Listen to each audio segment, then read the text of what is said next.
भगवान शिव के सबसे प्रिय गणों में से एक है नंदी। नंदी जी कैलाश पर्वत के द्वारपाल भी हैं। आप सभी ने देखा होगा कि शिव मंदिर में शिवलिंग के सामने कुछ ही दूरी पर नंदी जी विराजमान रहते हैं।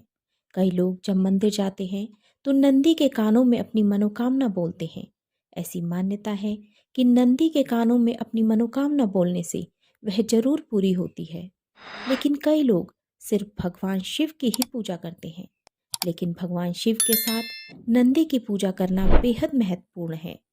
किंवदंतियों के अनुसार भगवान शिव ने नंदी को वरदान दिया था कि जहाँ उनका वास होगा वहाँ नंदी हमेशा विराजमान रहेंगे। इसलिए जब भी मंदिर जाएं तो शिवलिंग के बाद नंदी की पूजा जरूर करें।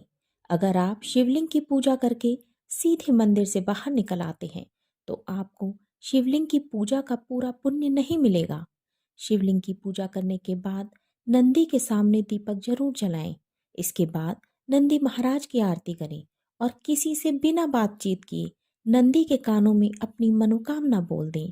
ऐसा कहा जाता है कि शिव जी अधिकतर अपनी तपस्या में ही लीन रहते हैं। उनकी तपस्या में विघ्न ना पड़े, इसीलिए नंदी हमेशा शिव जी की सेवा में तैनात रहते हैं। जो भी भक्तगण शिव जी के दर्शन करने आते थे वह अपनी बात नंदी के कानों में बोल कर चले जाते थे। इसीलिए आज भी लोग मंदिरों में नंदी के कानों में अपनी मनोकामना बोलते हैं। कहा जाता है कि व्यक्ति को अपनी मनोकामना नंदी के बाएं कान में बोलनी चाहिए। इस कान में मनोकामना बोलने का अधिक महत्व है। हालांकि आप दूसरे कान में भी अपनी मनोकामना बोल सकते हैं। जब आप अपनी मनोकामना बोलें तो अपने दोनों हाथों से अपने होठों को ढक लें ताकि कोई आपको देख नहीं पाए। नंदी के कान में कभी भी किसी दूसरे की बुराई या दूसरे व्यक्ति का बुरा करने की बात ना कहें।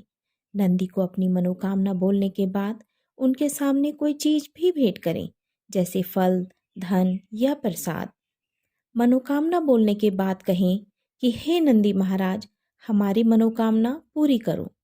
अगर आप ऐसा करते हैं तो आपकी मनोकामना भगवान शिव तक अवश्य पहुंच जाएगी और इसका फल आपको तुरंत प्राप्त होगा।